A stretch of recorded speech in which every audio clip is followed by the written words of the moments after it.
Bonjour à tous, bienvenue sur la chaîne Around the World. Cette semaine, nous allons essayer de fabriquer...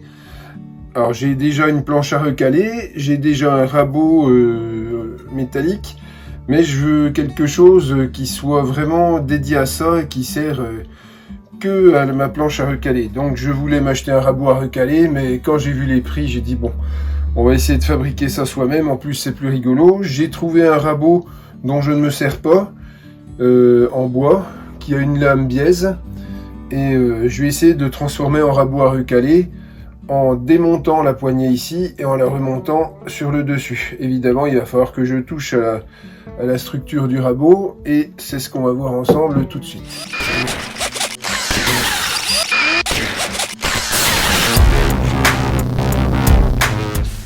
Voilà, donc ça c'est ma planche à recaler que j'avais remodifiée. C'est celle que j'avais fabriquée il y a quelques temps maintenant, ça fait bien 1 an de ça, et je m'étais aperçu qu'elle était trop grande. Donc il y a toujours le crochet qui permet de bloquer sur le devant de l'établi. Ce que j'ai fait, j'ai enlevé, j'avais ça dessus, mais c'était un peu bas par rapport à la hauteur du rabot. Et maintenant j'ai une cale qui va exactement à la même hauteur que le rabot. Parce que ce qui se passait, c'est que quand on a ça qui est un peu en dessous, et ben si on a une pièce qui est plus haute que la cale, évidemment ça casse. Enfin la pièce que je rabote, c'est tiré vers l'arrière, et forcément ça peut casser à l'arrachement. C'est le but de la cale à l'arrière, pas seulement de tenir d'équerre, mais aussi d'empêcher l'arrachement. Je me suis aussi rajouté un tasseau à 45 degrés pour faire par exemple si on fait un cadre ou quelque chose comme ça. Et ce que j'ai fait aussi, c'est une butée réglable avec une lumière de chaque côté. Voilà, donc là ça fonctionne, c'est bien, mais je veux pas avoir toujours à me servir de ce beau rabot Stanley qui va très bien, hein, mais j'ai vraiment envie d'essayer avec une lame biaise. Surtout que là, c'est vraiment un rabot qui est fait pour ça. Il y a non seulement la lame est biaise, mais en plus il y a un biais aussi sur le côté. Donc ça évidemment il faudra que je la réaffûte, hein, rien de bien sorcier, pas de souci, c'est une super lame, elle est bien épaisse et tout. Je pense que ça va faire un super boulot.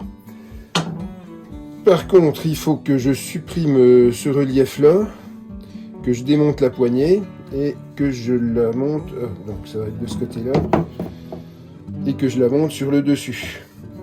Il va falloir aussi que je modifie l'épaisseur du rabot un petit peu, et à cet endroit là il faudra, je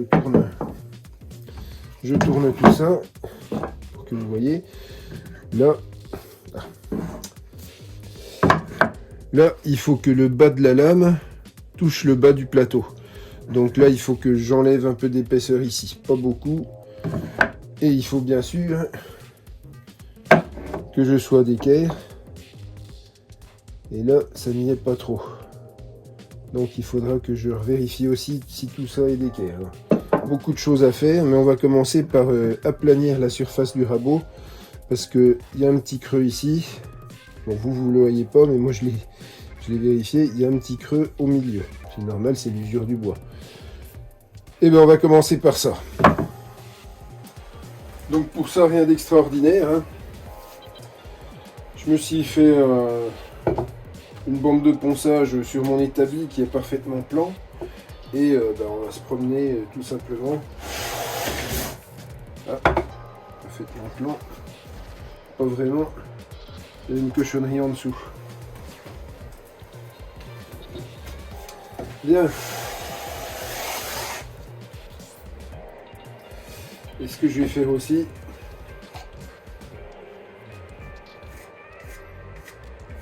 c'est des traits de crayon au crayon de papier. Quand ils auront disparu, ça voudra dire que tout est plat.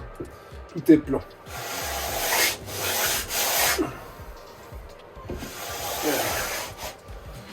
Tendre un petit peu mieux tout ça.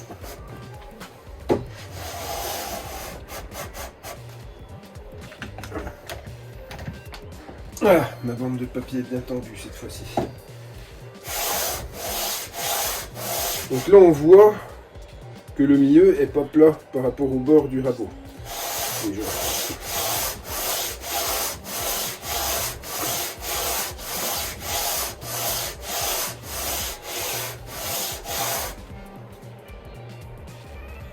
On va commencer par passer un petit coup d'aspirateur.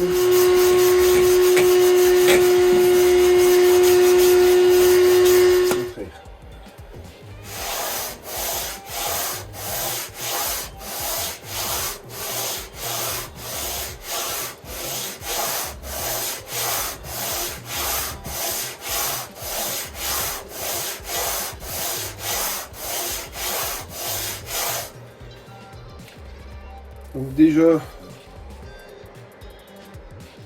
il n'y a presque plus de marque de crayon de papier à part sur l'avant.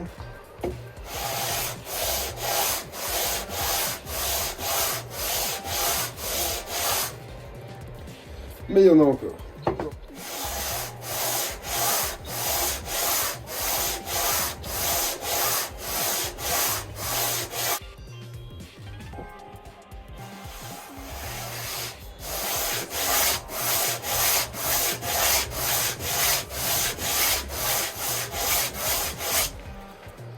Voilà, on est bon. Bon, ben, il est temps d'enlever cette bande qui ne nous sert à rien. C'est parti.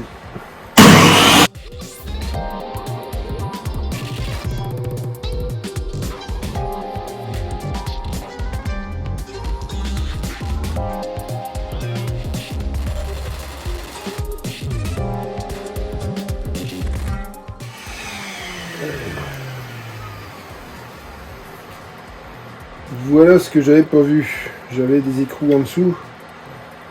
Et ouais, ça aurait pu être dangereux. Tout comme à l'homme, elle en a pris un coup. Merde. C'est un écrou caché, c'était pas une vis cachée, c'est un écrou caché. Bon, génial. J'espère qu'elle va encore couper. Bon, maintenant on va enlever ces reliefs là aussi.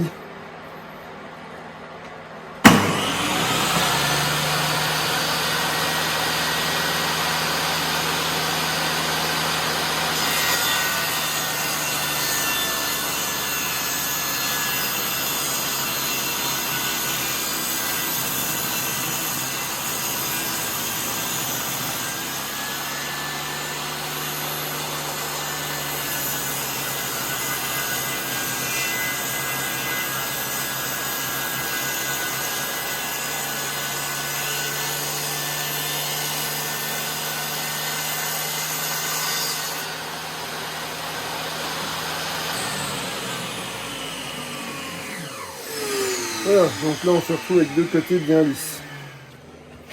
Mais c'est pas le tout que ce soit lisse, il faut aussi que ce soit d'équerre. Et là,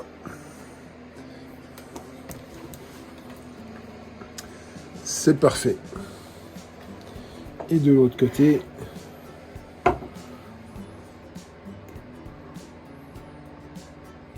aussi.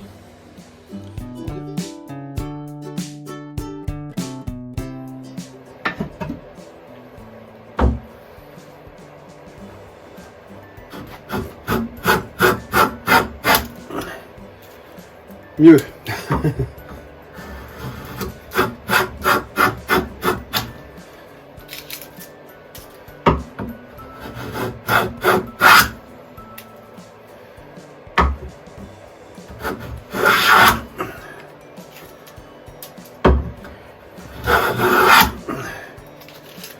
Ah, brûlé est parti.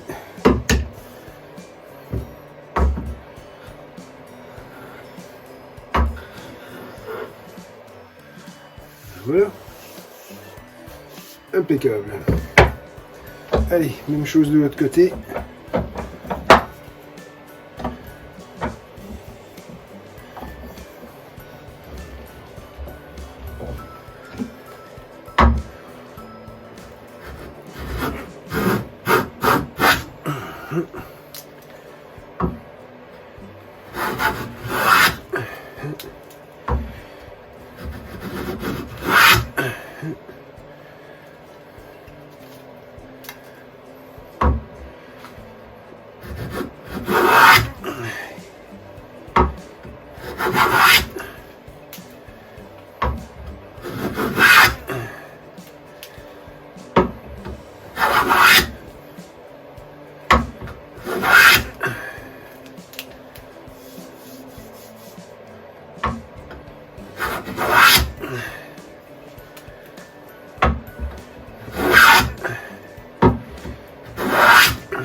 Bien, alors.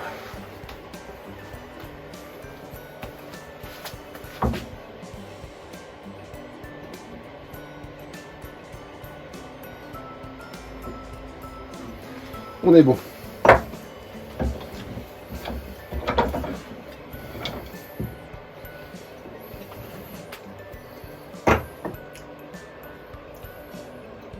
On est bon.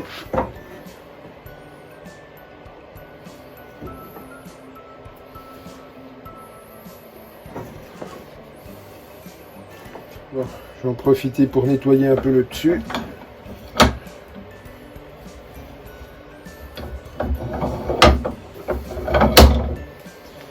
Est-ce que ça va suffire?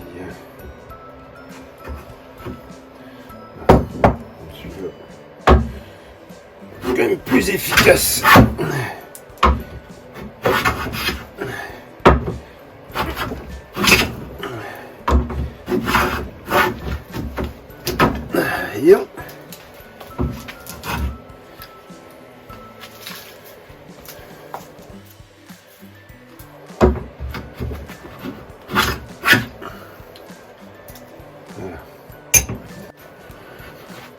Voilà, là c'est bon.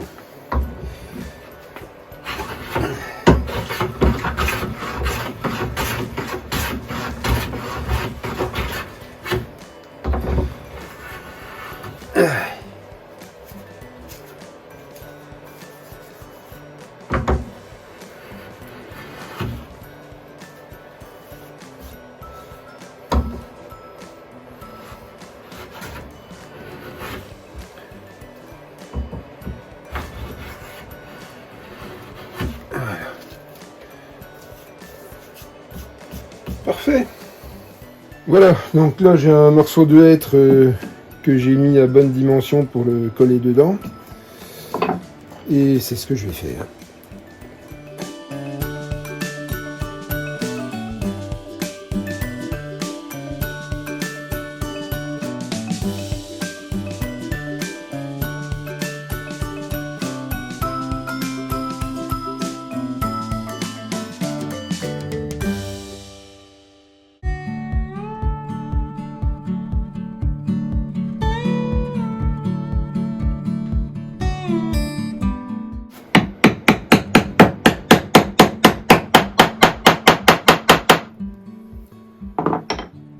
On va mettre ça sous presse. On va essayer de enlever un petit peu le surplus de colle.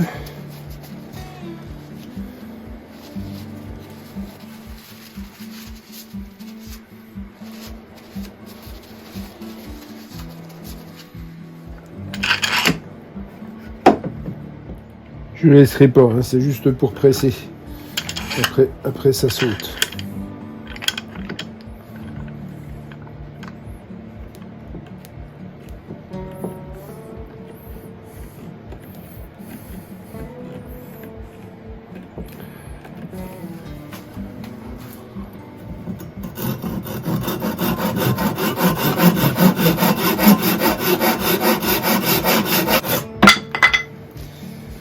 Voilà. Et on s'est rejoint ici. Voilà. Et on resserre le tout. Voilà. Et pendant que ça sèche, je vais en profiter pour affûter le fer. Bon, ça y est, j'ai affûté la lame.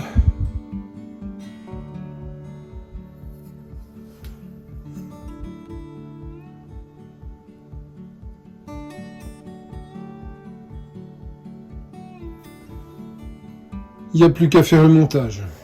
J'ai remonté la lame, on va faire un essai. Là, c'est rebouché vite fait à la pâte à bois. C'est à fignoler, hein. C'est moche comme tout. Je crois que je vais l'enlever, je vais remettre autre chose, je sais pas, mais bon. Pour l'instant, c'est bien, on va rester comme ça. Mais on verra pour l'esthétique à la fin. En tout cas, il marche. Voilà. Il coupe bien et il fait du fin. Bon. Allez, on va s'occuper d'enlever ça. Bon, bah ça, je vais le poncer, puis je le referai aussi. Hein, ce sera plus joli, que ce soit dans la même couleur que ça. Pour l'instant, c'est que de l'esthétique. Hein. Le rabot, il faut que je refasse un petit peu le dessous, histoire que ça, ce soit un petit peu moins moche. Puis voilà, quoi. Allez, on continue. Ouais, on redémonte tout.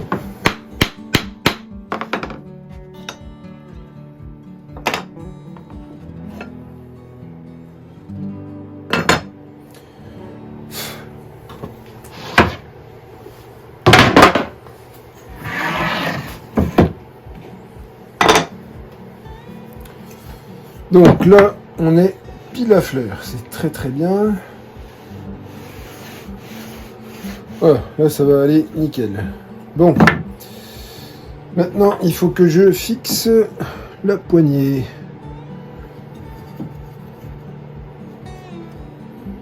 Donc la poignée, elle dépassait que de ça.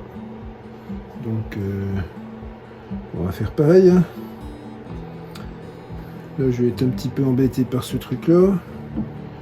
Mais bon, ça va pas trop m'embêter quand même. Allez. On se place et on trace. Et on trace précis. On trace au tranché.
Bien.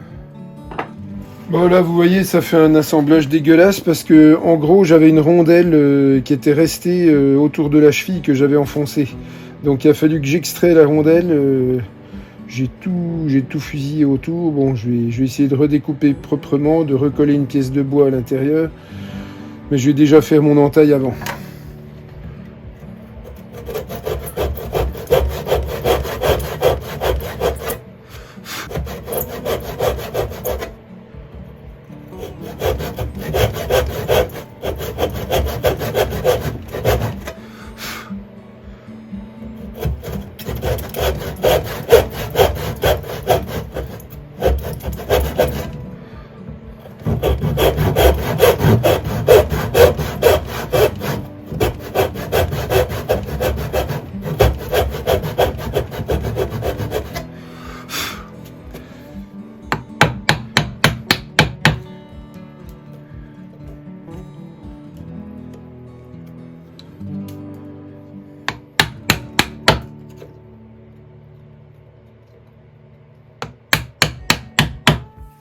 Bon, j'ai fait ma mortaise et j'ai fait une entaille à côté.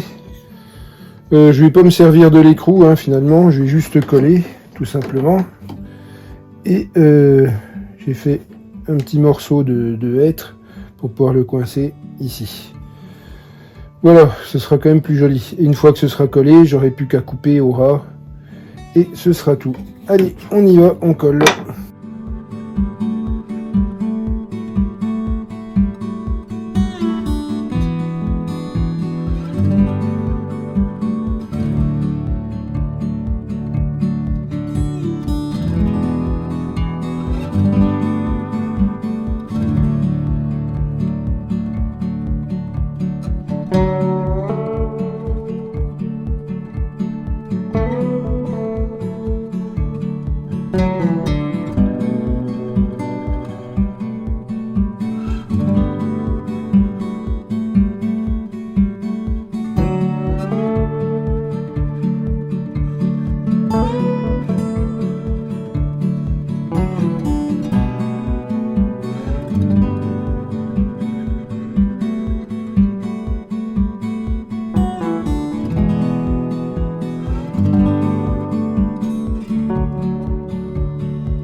J'ai terminé le collage. Voilà. Donc là, il y a une pièce. Là, il y a une pièce. Et là, une autre. Voilà, fini les mochetés de pâte à bois.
Voilà, donc là c'est terminé.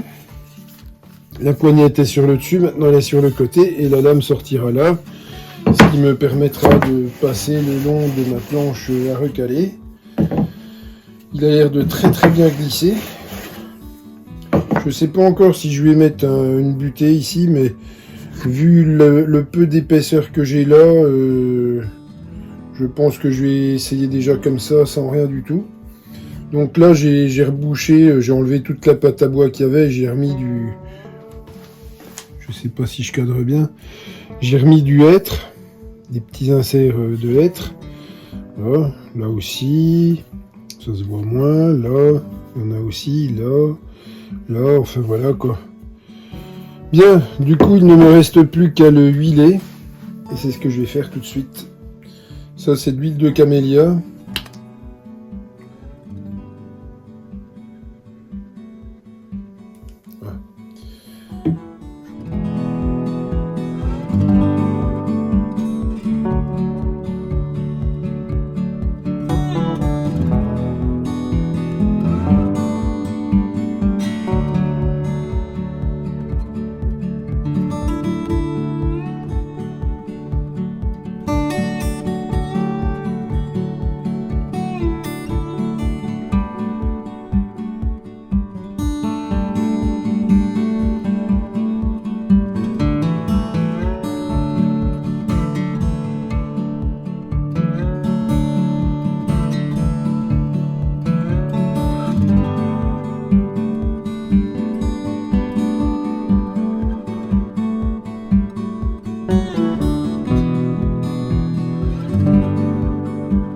Bon, ben l'huile est sèche.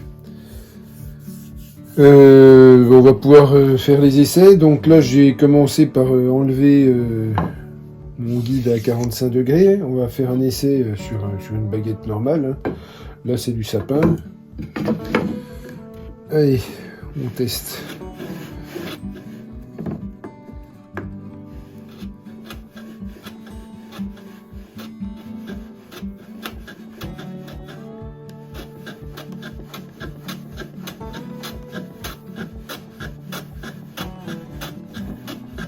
Vous entendez le bruit de plus en plus fort parce qu'au début c'était juste sur une portée et là c'est sur toute la longueur.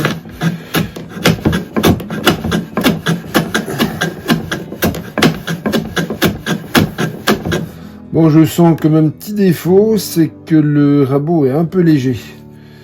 Ça c'est dommage par rapport au Stanley qui était un peu plus lourd. Celui-là il va bien mais la poignée là, elle ne me permet pas d'appuyer assez. En fait, il faudrait une poignée sur le dessus, que je puisse appuyer dessus avec la main.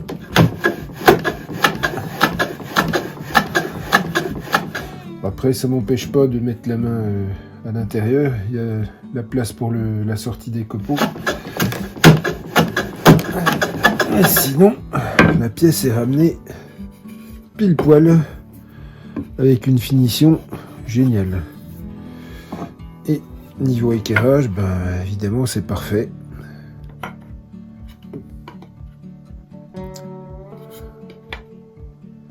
Partout. Bon, ben c'est nickel. Là j'ai plus le temps d'améliorer mon rabot, mais je le ferai par la suite. Là la vidéo est déjà trop longue. Soit je mettrai un genre de poignée sur le dessus. Soit je rajouterai quelque chose qui fera du poids, ou alors une sorte de rail, j'avais pensé ça, fixer un rail en alu pour guider, pour être sûr que ça dépasse pas. Soit je vais le faire, c'est sûr, c'est tout simple, je vais le faire tout de suite. J'ai encore un peu de temps et je vous montre pas comment je le fais, c'est tout. Ah, dans 2 secondes pour vous. Voilà, cette fois-ci, j'ai fixé ma petite baguette d'aluminium. J'ai mis de la paraffine pour améliorer la glisse. Bien que ça glissait déjà bien sans ça. Et ben voilà, quoi, ça restait dans la glissière. Là, cette fois-ci, j'ai pris une baguette un peu sale au bout pour bien se rendre compte de ce que ça fait. Et puis, ben, on va y aller.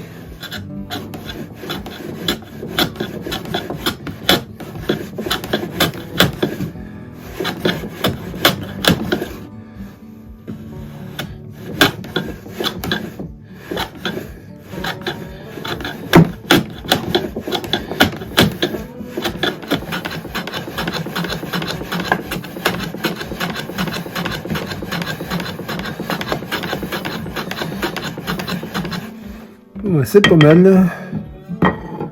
C'est bien lisse. Est-ce que c'est d'équerre?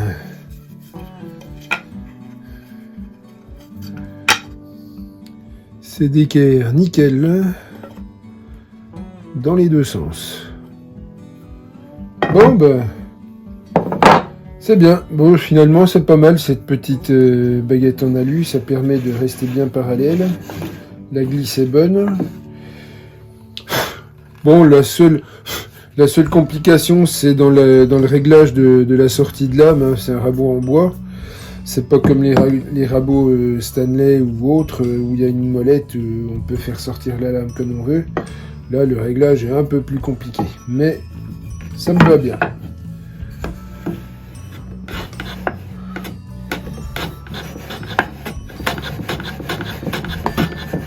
Ah. C'est du mélèze, hein, c'est pas du sapin, hein, donc c'est plus compliqué aussi que de raboter un bois tendre. Mais ça va bien quand même. On peut essayer sur du sapin, sur du...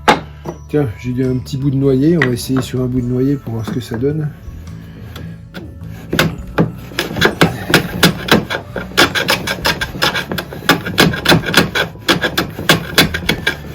Écoutez,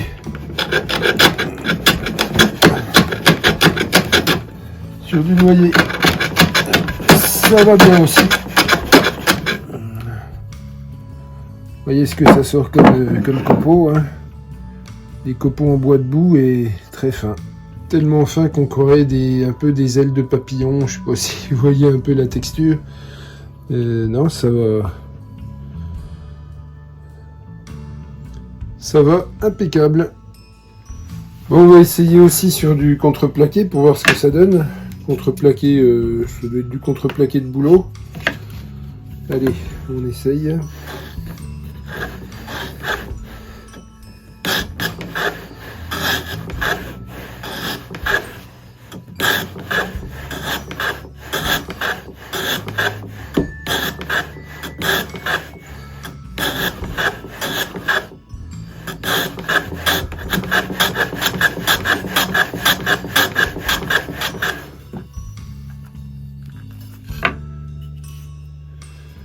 Voilà, et ça marche impeccable. Avec une coupe bien lisse. Bon, quelques éclats au-dessus, mais ça c'est normal, mais la tranche est parfaitement d'équerre, parfaitement lisse, et c'est vraiment super. Bon, et c'est concluant. Bon, ben, projet approuvé. Je suis content d'avoir réussi. Franchement, j'étais pas sûr d'y arriver parce que c'est pas évident à fabriquer un rabot comme ça. Bon, après j'ai juste déplacé la poignée qui était sur l'arrière, j'ai remise sur le côté. Et bon, j'ai remis le rabot d'équerre parce qu'il était un peu vieux et il n'était pas tout à fait comme il aurait dû être. Maintenant l'aspect est beau, je suis content de moi, il fonctionne très très bien. On peut dire que je peux me donner une petite tape sur l'épaule. Allez, à la semaine prochaine.